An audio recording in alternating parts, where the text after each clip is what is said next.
Le pont de Castelnau, il enjambe le Lèze, reliant Montpellier à Castelnau. Ici, avant l'épidémie, circulait un flot de voitures sur 4 voies, un lieu particulièrement dangereux, notamment pour les cyclistes. Beaucoup de gens ont peur à vélo de rester sur la route pour traverser ce pont.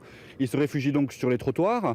Or, il n'est pas possible de se croiser de manière sereine et sûre et saine sur le trottoir entre 2 piétons ou un piéton et un vélo. Donc ça pose des problèmes de distanciation qui est tellement importante aujourd'hui.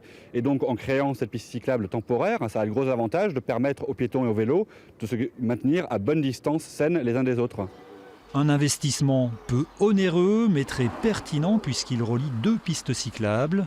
La ville a donc décidé de le tester, du provisoire qui pourrait durer.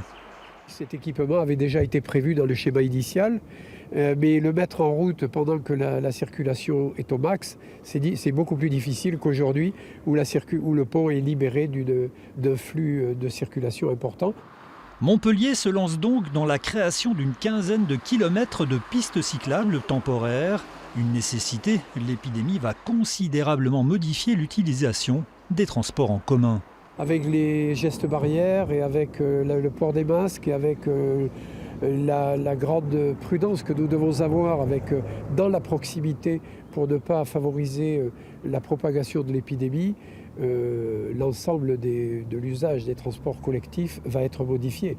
La ville ne sera plus comme avant. Un rééquilibrage des déplacements poussé par l'association Vélocité, mais aussi par l'Organisation mondiale de la santé. Elle recommande marche et vélo pour tous les déplacements indispensables.